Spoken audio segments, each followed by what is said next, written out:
para undangan yang kami hormati,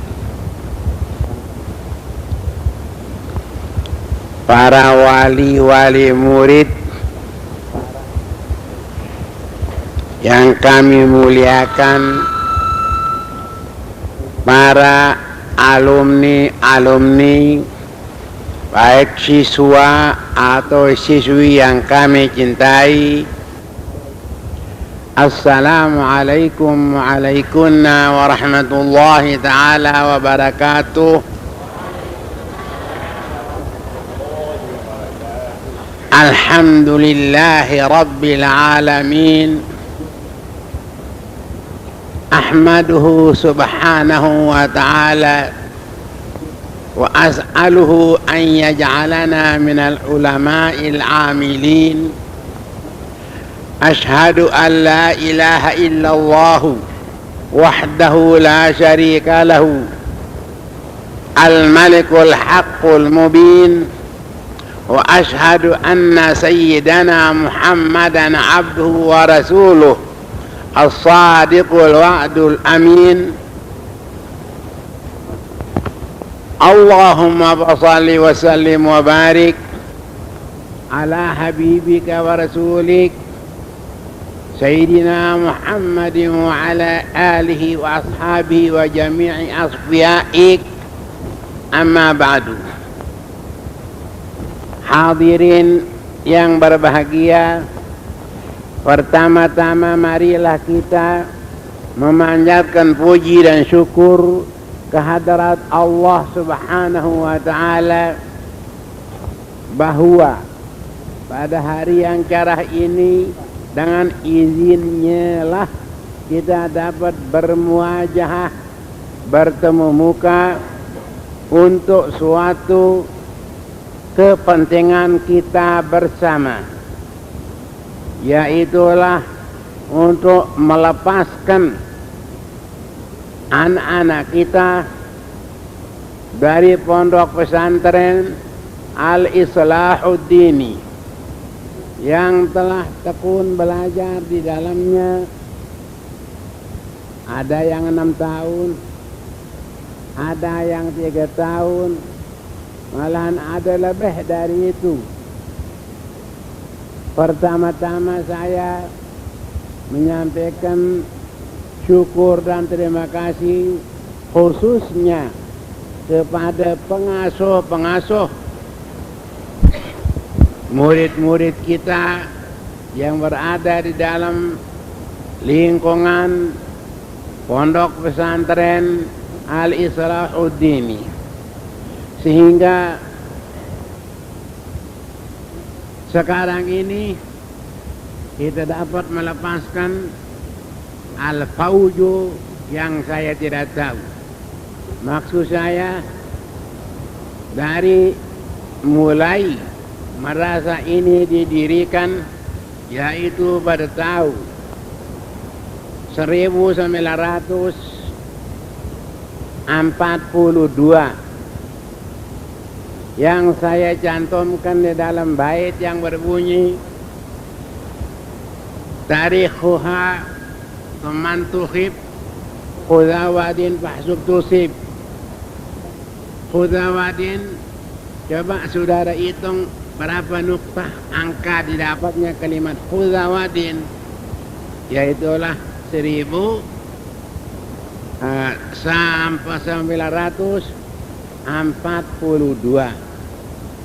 atau kalau dengan tahun Hijriah 1363.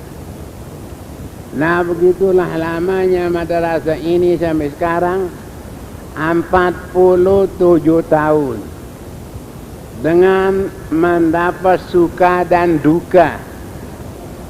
Tetapi kedukaan itu dengan pertolongan Allah selalu dapat dihindarkan. Sehingga sampai sekarang yang saudara buktikan bangunannya yang saya sendiri tidak menjadikan dia kemegahan hati, tetapi untuk tahadduts bin ni'mah yang disebut di dalam surat Wadduha, wa amma bi ni'mati rabbika fahadits. Sekarang saja di belakang kantor gedung ini sedang dibangun asrama dan lokal belajar yang panjangnya 90 meter dengan luas 12 meter. Itu tidak lain dan tidak bukan hanyalah pertolongan dari Allah Subhanahu wa Ta'ala, yang saya sendiri minta dari saudara-saudara doa restu kepada Allah Subhanahu wa Ta'ala agar bangunan mana segera dan terlaksana di dalam waktu yang sesingkat-singkatnya. Hadirin dan hadirat yang berbahagia, saya ucapkan syukur terima kasih kepada undangan yang mengisi undangan kami untuk pelepasan alumni-alumni kita pada hari ini. Begitu juga yang kedua kali saya menyampaikan syukur dan terima kasih kepada para wali murid yang membuktikan anaknya sekarang ini sudah mendapat pengelepasan, akan kembali kepada tempat semula bersama dan bergaul dengan para keluarganya. Yang ketiga, saya tujukan kepada alumni-alumni yang dilepas pada hari ini untuk kembali ke kampung halamannya dengan menggondol ilmu yang kalian telah terima di pondok pesantren ini. Hadirin dan hadirat yang berbahagia, bahwa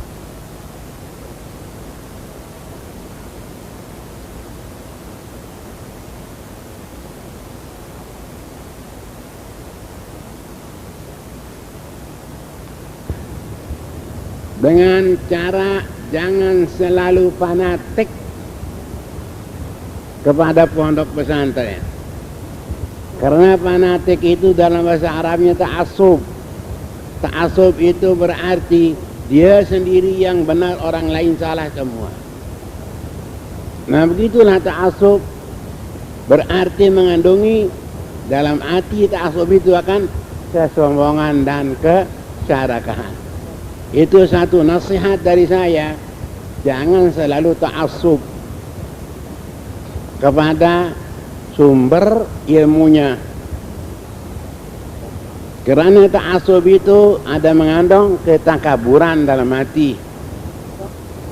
Maka itulah saya katakan, kalian jangan cari lawan, tetapi carilah kawan.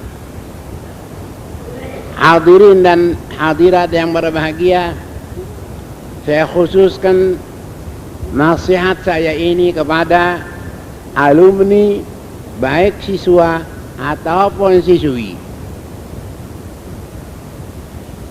Di dalam 6 tahun kalian belajar atau 9 tahun, tidak ada orang yang puas dengan pelajaran agama itu. Karena hadis Nabi menerangkan, utlubul ilma minal mahdi ilal lahdi. Tuntutlah ilmu itu dari semenjak engkau di atas ayunan sampai ke liang kubur. Juga belum habis ilmu agama. Nah, begitulah sikap kita sebagai umat Muhammad sallallahu alaihi wasallam. Tidak bisa kita puas dengan ilmu yang kita sudah dapat.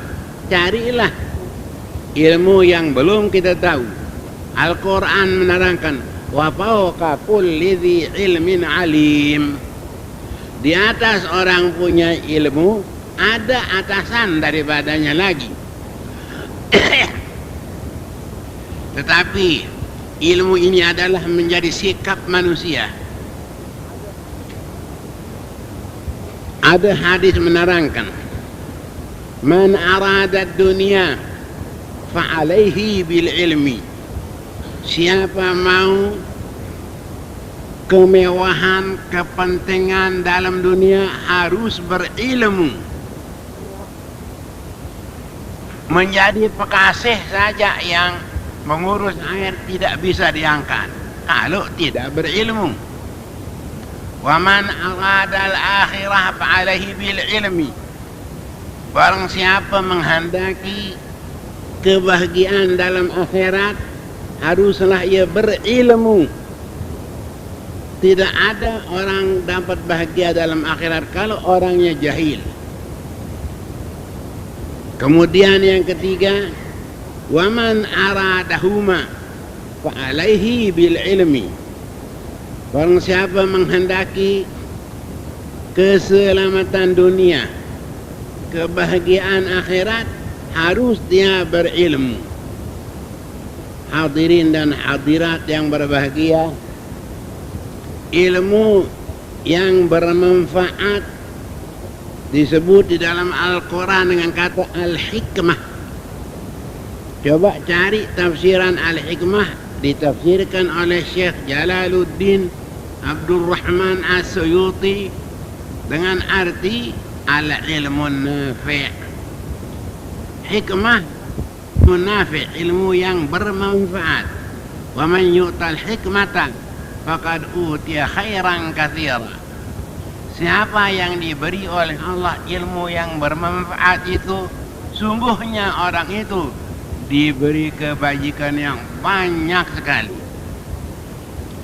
Nah, ilmu yang bermanfaat sekalipun sedikit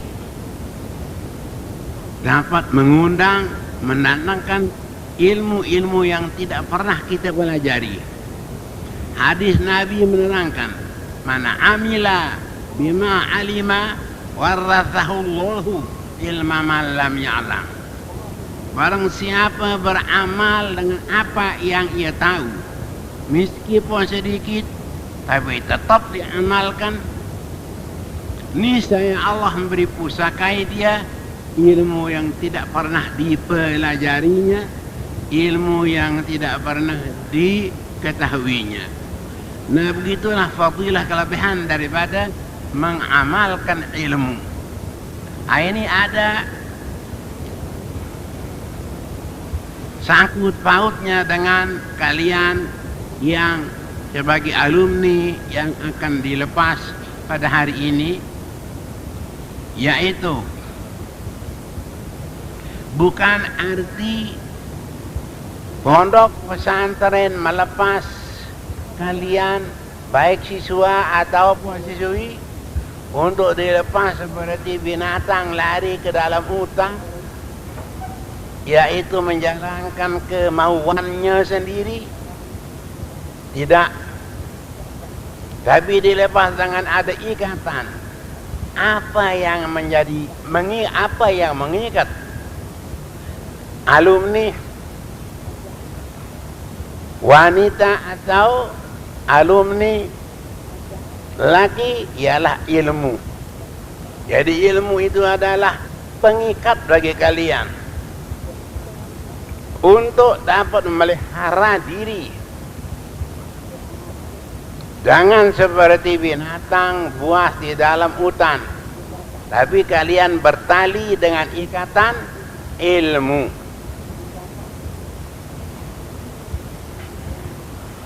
Nah, ilmu yang sedikit kalian dapat itu amalkan untuk dirimu sendiri.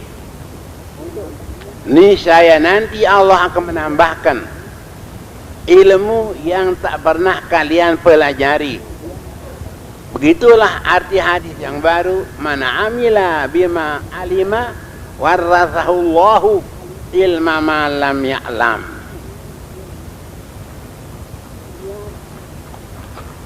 Kemudian saya pesan,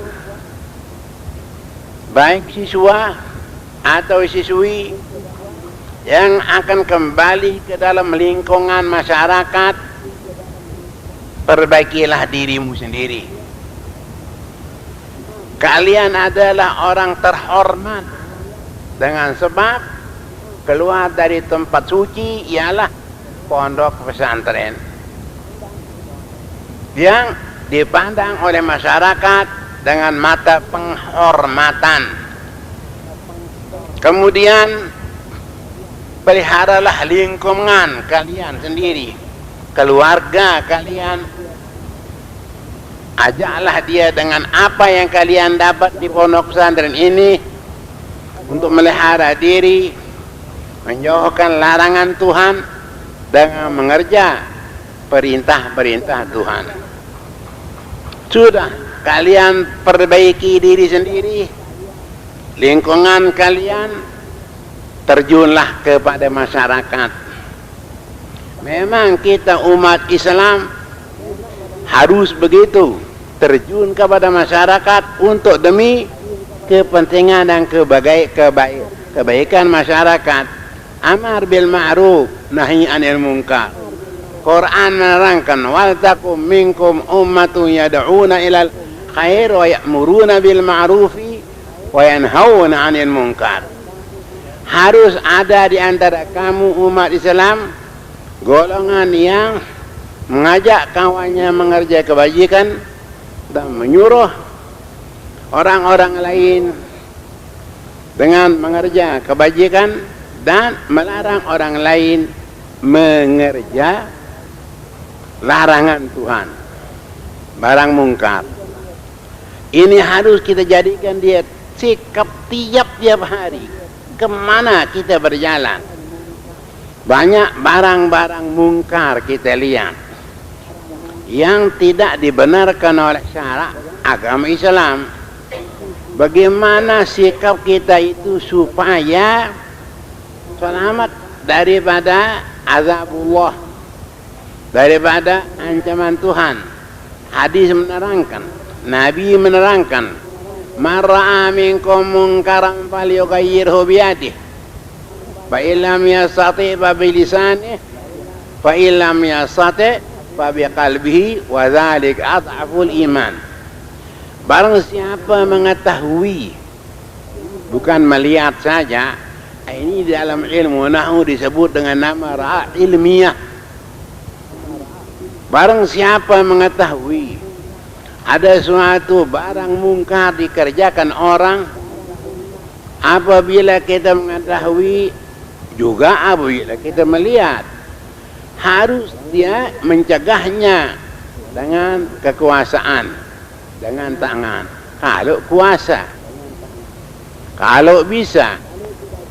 Tetapi kalau tidak bisa, harus mencegahnya dengan ucapan dan dengan suara dan dengan lidah. Kalau bisa juga ini. Nah, ini tugasnya alim ulama seperti Tuan Guru Haji Izzuddin, Tuan Guru Haji Salahuddin. Nah, ini tugas kita, Tuan Guru Haji Muhib. Barang mungkar kita jelaskan dengan ucapan, dengan lidah, dengan suara, dengan pengajaran, dengan pengajian. Seperti yang tadi banyak kita lihat barang mungkar, kita tidak tahu itu orang kalau dari jauh apakah dia laki dan atau dia perempuan. Ini suatu pakaian mungkar ini, karena kita orang laki harus berpakaian sebagai laki-laki. Orang perempuan harus berpakaian seperti orang perempuan, supaya kentara dari jauh itu orang laki atau itu orang perempuan. Sehingga sebagian mazhab mengharamkan menyukur jenggot, karena jenggot adalah syiar tanda orang lelaki. Banyak ulama yang mengharamkan menyukur jenggot itu, karena jenggot adalah tanda orang laki. Jadi kalau menyukurkannya menyerupakan dia dengan perempuan. Ada orang yang mengharamkan, sedikit orang yang menghalalkan menyukur jenggot itu. Dan begitu juga barang mungkar kita lihat banyak anak-anak muda memakai kalung di lehernya. Kadang-kadang memakai anting-anting seperti perempuan. Nah itu barang mungkar. Karena menyerupakan diri dengan golongan lain adalah haram. Laki menyerupakan dengan perempuan haram. Perempuan menyerupakan dengan laki haram. Orang Islam merupakan dirinya dengan orang kafir juga haram. Baik kelakuan atau pakaian. Banyak karena orang-orang Islam berpakaian seperti pakaian orang Bali itu haram, dia tidak tahu itu. Nah harus diberitahu dan diberi penjelasan oleh tuan guru. Kemungkinan sekarang itu ya agamanya orang Islam sudah dangkal. Apalagi kalau kita dengar sekarang banyak turis-turis dari barat masuk ke Lombok, khususnya pada tahun ini dan pernah terjadi pada tahun duluan. Hingga berani mereka membeli satu area tanah 5 juta, 6 juta. Dan sekalian pantai. Sudah ada desas-desus kita dengar. Mereka akan merestorankan orang Indonesia dalam tempo 50 tahun. Sudah semua Indonesia menjadi kerestoran. Begitu kehendak mereka. Tapi tetap kita bersikap dengan ayat Al-Quran firman Tuhan. Yuriduna liyutfi'u nurallahi bi afwahihim wallahu mutimmu nurihi walau karihal kafirun. Harus itu kita perhatikan lingkungan kita, orang-orang bodoh, terutama mereka dengan menjalankan keuangan. Hebatnya dalam surah kabar akhbarul alamul islami yang dikeluarkan oleh Rabitatul Alamul Islami berbunyi Juyusul Munassirin Tabzu Indonesia, angkatan orang-orang pengkristenan sekarang nyerbu ke Indonesia. Sekarang sudah kelihatan itu. Nah begitulah harus kita hati-hati. Maka dari itu harus kita dalami akidah Islamiyah agar jangan sampai tertarik oleh arus yang datang dari barat ini. Ini wajib kita nasihat kepada kawan-kawan kita, khususnya umat Islam. Karena agama kita, agama Islam ini Nabi menerangkan ad-dinun nasihah. Pokok agama Islam itu adalah nasihat. Apa arti nasihat? Nasihat ditafsirkan dengan tafsiran iradatul khair lil ghair. Nasihat menghendaki kebaikan bagi orang lain. Kita nasihat kepada seorang tentunya bukan karena kita mau uang, tetapi untuk supaya yang lain kita nasihat itu mendapat kebaikan. Itulah nasihat. Kemudian seorang sahabat berkata, "Qulna ya Rasulullah, liman?" Untuk siapa nasihat itu? Nabi bersabda, jawabnya, qala lillah, nasihat bagi Allah. Bagaimana kita bernasihat bagi Allah? Yaitulah dengan kita junjung perintahnya dan menjauhi segala larangannya. Agar kita berusaha sedapat mungkin takarub, mendekatkan diri kepada Allah, karena Allah berfirman, inna akramakum indallahi atqakum. Paling mulia di antara kamu di sisi Allah ialah yang paling sangat bertakwa. Kita harus berusaha, laki atau perempuan, berusaha supaya kita termasuk di golongan al-muttaqin, orang-orang yang bertakwa. Yang kedua, Nabi bersabda, nasihat li kitabihi, kitab Allah. Apa anjuran kitab Allah Al-Quran? Jelaskanlah. Quran mengatakan, fas'alu ahla dzikri in kuntum la ta'lamun. Tanya orang yang alim kalau kamu tidak tahu. Quran menyuruh kita bertanya kalau satu masalah kita tidak mengenalnya, orang yang mengenal kita tanya. Inilah dasar kita sebagai ahlul mazhab, mengikut ulama dalam mazhab, karena kita tidak tahu, tidak sampai kepada derajat mereka. Jadi kita tanya ulama, khususnya Imam Syafi'i, supaya kita masuk dalam ayat alu ahla zikri in kuntum la ta'lamun. Ini kita pakai Al-Quran. Jadi taklid kita kepada salah satu imam yang 4 itu memakai ayat Al-Quran yang menyuruh kita fas'alu ahla zikri in kuntum la ta'lamun.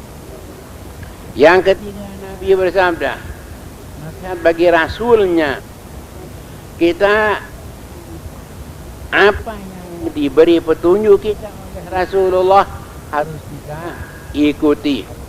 Maka dari itu perlu sekali, penting sekali kita belajar sirah an-nabawiyah, yaitu kelakuan junjungan kita Nabi Muhammad sallallahu alaihi wasallam. Dan begitu juga karena orang-orang sekarang untuk mendangkalkan iman orang Islam, dia mencela Nabi kita, terutama dengan sebab banyak istrinya. Kalau betul Nabi dan betul Rasul, tentu dia tidak begitu banyak istri, kata orang baru ini. Untuk mendangkalkan iman kita umat Islam, tapi mereka tidak tahu apakah mereka riwayat Nabi Rasul. Nabi Daud sendiri istrinya 100, bukan 9. Nabi Sulaiman sendiri istrinya bukan gundik, istrinya 300 wanita. Tapi Nabi kita yang 9 itu di tengahnya. Sedang lagi Nabi kawin dengan istri 9 itu, yaitu kasihan yang menolong mereka. Misalnya seperti istri yang kedua, Ummul Mukminin Siti Saudah bin Zum'ah, itu Saudah itu dia mati suaminya, kemudian kalau tidak ditampung oleh Nabi kembali kepada ibu bapaknya masih kafir, segera Nabi mengambilnya agar melihara agamanya dan keislaman. Lagi Salamah di Madinah Al-Munawwarah, suami Abu Salamah meninggal dunia, mati perang syahid di perang Uhud. Anaknya ada 3. Segera Nabi sudah habis eddahnya, coba ada yang menampung karena dia di dalam negeri orang, transmigrasi di Madinah. Nah begitu Nabi, bukan dia menjalankan kemauannya, kehauan punya, bukan seperti kita. Kalau kita ini dia mau kawin tapi ada yang tidak berani, seperti Tuan Guru Haji Judin, wah monjol dia mau kawin tapi dia tidak berani. Mengapa dia mau kawin? Itu seperti kuda, dia ewer. Manusia semakin tua semakin ewer. Nah ini menerangkan masa, pasti dia benar. Begini kata Nabi, Syaba yashibu bunu Adama yasubbu ma'ahu akhlatani. Nah ini semakin tua manusia sangat diewer seperti jaran. Nah memang betul. Jadi orang sekarang itu Tuan Guru sekarang kenapa banyak Tuan Guru ikut Nabi? Tuan Guru kalau ikut Nabi yang balu-balu kan masih ganteng-ganteng bielenya, bukti bohongnya. Begitulah umat Islam harus memperhatikan diri kita sendiri dan perhatikan lingkungan. Jangan kita mau sendiri, tapi berusaha supaya lingkungan juga dapat keselamatan, terutama keselamatan dunia dan akhirat. Banyak ayat Al-Quran yarfa'illahu bukan tahu tidak. Yarfa jawab yang sebelumnya. Yarfa'illahu amanu minkum walladzina utul ilma darajat. Allah meninggikan orang yang beriman daripada kamu dalam yang diberi ilmu. Dari ketinggian ada dua. Iman saja, ilmu tidak dapat ketinggian. Ilmu banyak, iman tidak ada ketinggian. Yang mendapat ketinggian baik ini siswa iman dan iman kuat dan ilmu banyak, inilah mendapat ketinggian dunia akhirat. Coba kita lihat di antara tabi'in Ikrimah ini hamba duluan, kemudian dihadiahkan oleh tuannya kepada Abdullah bin Abbas, menjadi ulama besar Ikrimah ini. Nah itu dia beriman dan ilmunya sehingga raja-raja pun tunduk kepadanya.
Nah inilah faedah daripada, kelebihan daripada al-ilmu wal iman. Nah kalau gitu kita harus berusaha mendalamkan iman kita sedalam-dalamnya dan memperbanyakkan ilmu sebanyak-banyaknya. Nah kemudian perhatikan, terutama sekarang yang akan dilepas, akan berpisah dengan kawan-kawanmu. Di dalam perpisahan ini tentu ada awalnya perjumpaan. Perjumpaan tentu akhirnya ada perpisahan. Perjumpaan dengan kawan-kawanmu khususnya di asrama, ya kemungkinan orang bergaul itu ada juga suka duka citanya. Sama hal dengan orang lelaki baru berjumpa dengan istri, tapi lama kelamaan kan sampai ada perpisahan yang tidak boleh dikembalikan lagi. Kemungkinan begitu, memang begitu sifat manusia. Nah sebagai tadi dari kata ketua yayasan, ya saling maaflah kepada kawanmu yang masih tinggal di asrama dan kalian yang akan meninggalkan asrama, dan begitu juga saling maaf dengan pengasuh-pengasuhmu. Kemungkinan barangkali kalian ada salah pada pengasuhmu, pengasuhmu juga ada salah kepada anak-anak muridnya. Dalam hari inilah hari perpisahan, hari maaf, saling maaf. Dan setelahnya hari raya Idul Fitri yang telah lalu untuk muzawarah atau tazawur untuk maaf, saling maaf. Dan pada hari ini juga maaf, saling maaf. Dan saya tujukan kepada wali murid, terimalah wali murid anak-anak kalian di dalam keadaan selamat, sehat walafiat, dan tolonglah wali murid pelihara anak-anaknya di rumah. Sebagaimana juga saya pesan kepada murid-murid yang akan meninggalkan pondok, yaitulah perbaikilah dirimu sendiri, perbaikilah keluargamu, perbaikilah masyarakat di sekitarmu. Kemudian kepada siswa, sekarang juga akan dilepas yang lepas dari aliyah. Sebagaimana saya katakan tadi, belum puas kita mendapat ilmu, mencari ilmu dalam tempo 6 tahun, 9 tahun. Kalau saya sendiri hitung, belajarnya 15 tahun, juga belum puas merasanya. Tapi lama kelamaan dengan kita amalkan apa yang kita tahu, yang sedikit itu, benarlah ucapan Nabi, warahman ali man amila bima alima warathahullahu ilma ma lam ya'lam. Nah, kemudian yang saya anjurkan yaitu kepada anak-anak, sebentar tidak lama, itu 2 tahun 2 bulan. Di dalam waktu itu banyaklah para sahabat yang meninggal dunia, penghafal Quran waktu perang dengan orang murtad Musailamah Al-Kadzdzab. 70 orang penghafal Quran mati syahid dalam perangan itu. Tapi syukur, yaitu habis amblas dikalahkan orang-orang murtad itu.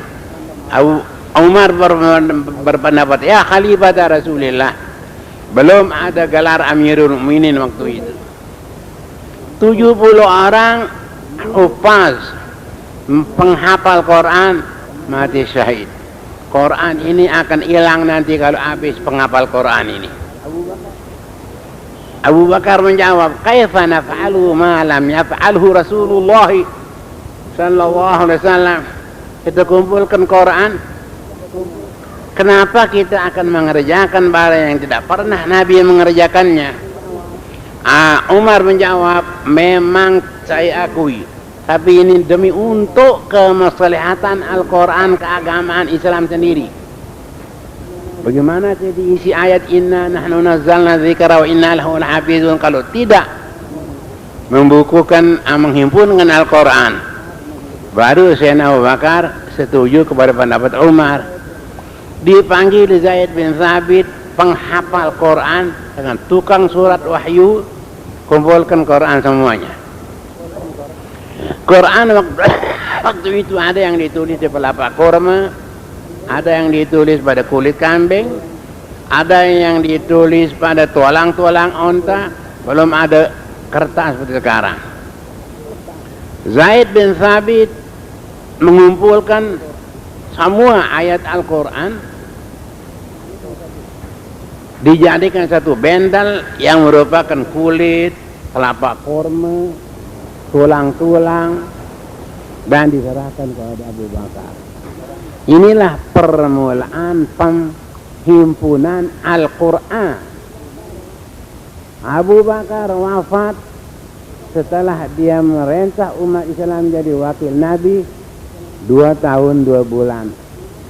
Diganti oleh Umar bin Khattab dengan wasiat daripada Abu Bakar, dengan tidak dipilih oleh umum.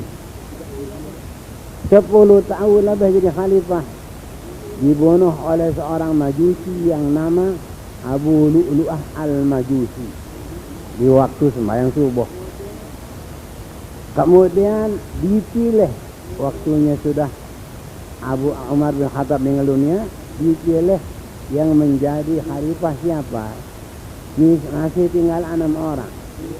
Tapi 2 orang menyerahkan bagiannya kepada Utsman, 2 orang menyerahkan bagian dirinya kepada Ali, yaitulah Ali bin Abi Thalib Itu yang saya ingat. Jadi tinggal calon dua calon ini, Ali bin Abi Thalib dengan Utsman bin Affan. Tidak seperti sekarang memilih masuk ke dalam kota, tidak, dikeliling dengan menutup mukanya. Nutup muka bahasa Arab namanya lisam. Lisam dengan sorban, hanya penggitan dua matanya saja, keliling di Madinah. Siapa kiranya yang menjadi khalifah sekarang? Tanya orang-orang. Dia dapat mengumpulkan suara terlebih banyak yang setuju kepada Utsman. Maka dari itu dia panggil Ali bin Abi Thalib. Belum dia menceritakan suara yang dia dapat.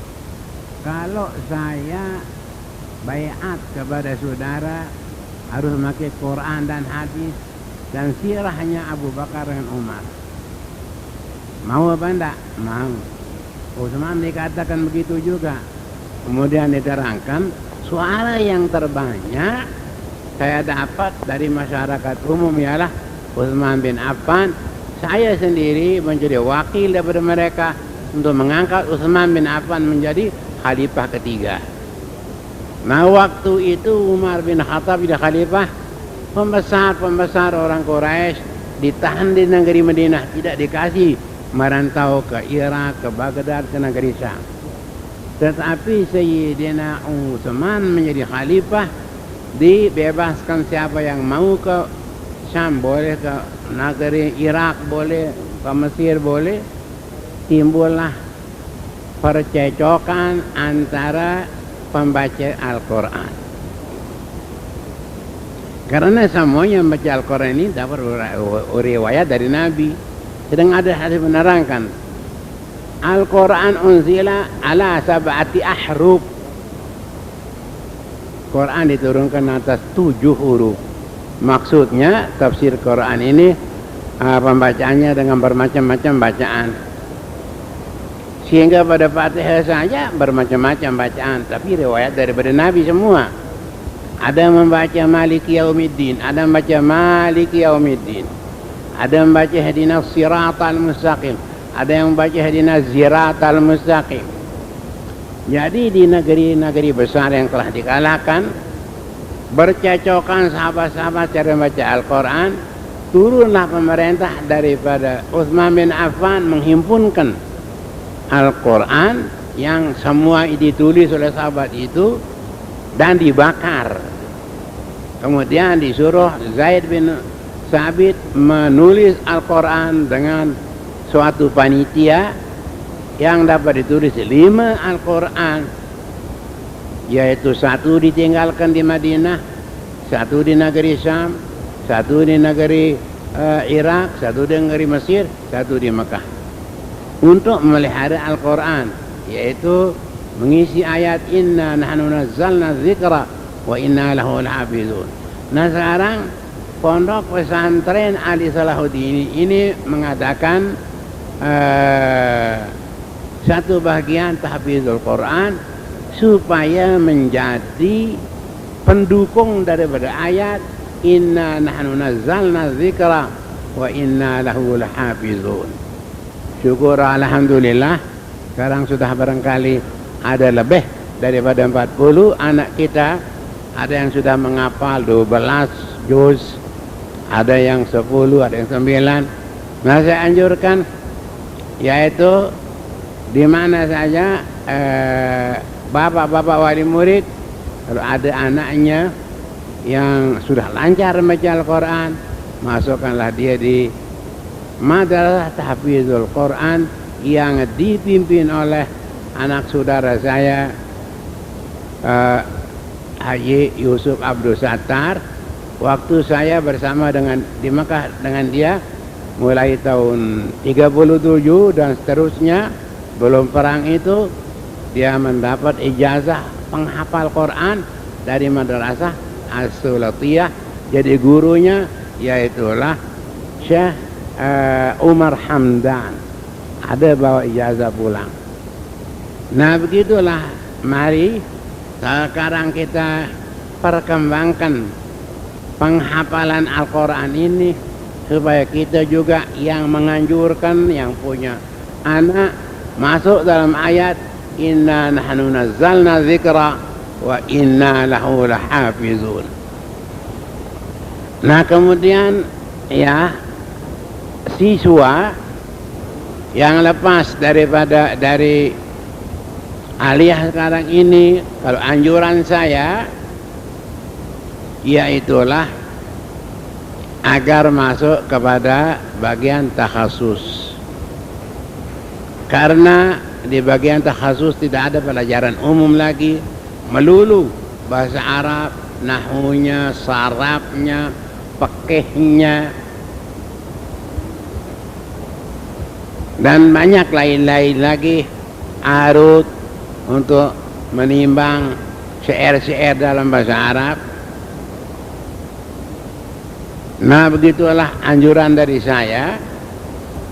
Waktu saya di Jakarta tahun 1989 saya ingat, dapat saya diajak ke pondok pesantren Syafi'iyah di Jatiwaringin namanya. Pondok pesantrennya dalam kota yaitulah Matraman, tetapi sudah pondok pesantren besar sekali. Dia sana menerangkan banyak murid-murid yang lepas dari AIN, dia kata itu. Tapi suruh baca kitab kuning tidak bisa, kata dia. Maka dari itu di pondok kami ini, kata beliau itu, tapi sudah meninggal sekarang, Abdullah Syafi'i itu, saya akan mengajar seperti saya mengaji dulu, Arab, al-kalamu, al-lawzu dan seterusnya. Dia mengatakan banyak murid-murid keluar dari AIN belum bisa membaca kitab kuning, kitab yang gondol tidak ada barisnya, itu yang dikatakan di kitab kuning itu. Nah jadi jika sudah lepas dari AIN, sudah ahli anak-anakku untuk membaca kitab kuning. Nah begitulah anjuran dari saya. Ya boleh juga masuk ke IN dan sebagainya, tetapi ingat belum bisa benar-benar membaca kitab kuning itu. Nah untuk nasihat daripada saya cukuplah sekian kepada anak-anak murid siswi yang kami cintai, begitu juga kepada siswa yang kami cintai. Perhatikanlah nasihat saya ini, khususnya bawalah dirimu dengan sebaik-baik pembawaan agar ilmu yang ada pada dirimu itu dapat dihormati orang. Tapi jangan untuk menyanjungkan diri, menjadikan dia kebanggaan, itu tidak boleh. Tawadhu'lah kepada orang-orang, khususnya kalau kita menghadapi orang banyak itu ada 3 cara. Karena banyak orang lebih tua daripada anak-anakku, anggaplah dia sebagai bapak, hormati dia. Ada yang sebaya dengan anak-anak, anggaplah dia sebagai saudara, tolong saling tolong. Ada juga banyak anak yang kecilan umurnya daripada anak-anakku, itu anggaplah dia sebagai anak kalau kecilan. Kalau begitu kita menghadapi masyarakat, pasti kita akan mendapat penghormatan daripada masyarakat.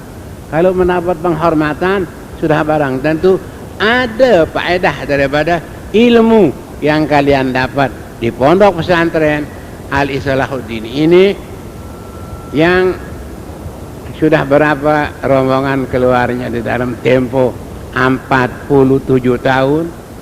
Terutama yang di dekat saya ini Tuan Guru Haji Muhibullah, yaitulah dia Al-Fawjul Awal, rombongan pertama.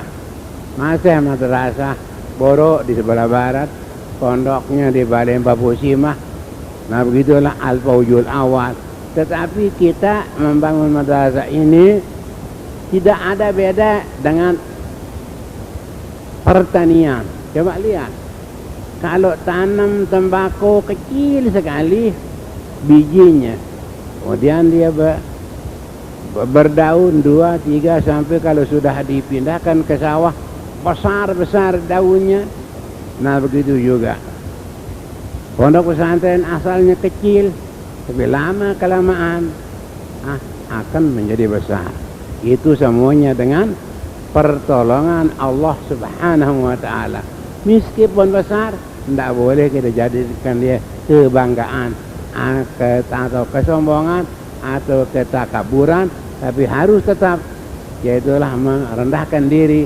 Hadis Nabi menerangkan, uhya ilayya antawada'u, aku diberi wahyu oleh Allah, yaitu harus menghormati kepada kawan. Nabi sendiri sangat hormat, mau apa lagi kita kepada kawan. Nah begitulah, sedang Quran menerangkan, laqad kana lakum fi rasulillahi uswatun hasanah. Kalau Nabi menghormati sahabatnya, kita harus menghormati kawan kita. Maka dari itu saya katakan tadi, Ali Salahuddin ini tidak mencari lawan, tapi mencari kawan banyak mungkin. Nah sekianlah untuk nasihat dari saya. Mudah-mudahan kiranya kepada anak-anak yang kami cintai, begitu juga kepada wali-wali murid, mendapat faedah daripada keterangan saya ini. Wabillahi taufiq wal hidayah. Wassalamualaikum warahmatullahi taala wabarakatuh.